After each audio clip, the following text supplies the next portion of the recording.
social pension for senior citizens. For next year, the budget for the social pension for indigent senior citizens is 49.8 billion.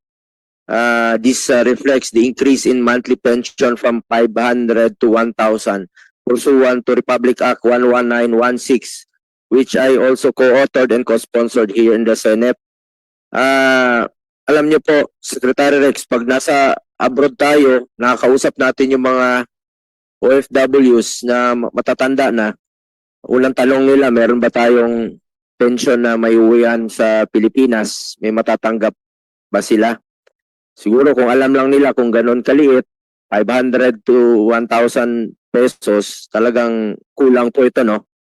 During the plenary discussions last year, it was revealed that around 466,000 indigent senior citizens are on the wait list at tumaas pa po ito to 600,000, meaning they are qualified but are not officially included in the program. We have allotted 5.8 billion in the unprogrammed appropriations for them. Ano na ang status nito at napondo ano ba itong unprogrammed appropriations na 5.8?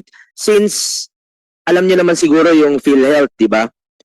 Yung pera ng PhilHealth na 89.9 billion na dapat po para sa health, dapat Director Abad ng DBM ay winalis ng National Treasury. Binalik yung pondo dahil sobra po yung pondo ng PhilHealth. Gagamitin po ito sa unprogrammed funds ng gobyerno. Am I correct, Director Abad? Yes or no? Yes po, Madam Chair. Yes, okay. Ngayon, pwede bang gamitin ito doon? Kasi itong mga senior citizens, napakalaking bagay na po para sa kanila to, pambili ng gamot, pagkain, kahit na 1,000 yun, malaking bagay po yun sa mga senior citizens. Kaya nga yung mga OFW natin nagtatanong kung may natatanggap pa silang pension dito pag umuwi sila.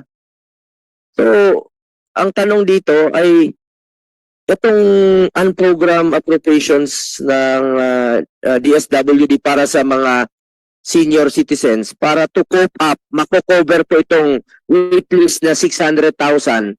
Pwede ba mabigyan nyo ba ito ng priority sa unprogrammed funds kung sakaling nakakuha kayo ng mga extra funds or collections ng national government, pwede bang mauna mabigyan po itong mga senior citizens para mabawasan lang po inyong waitlist?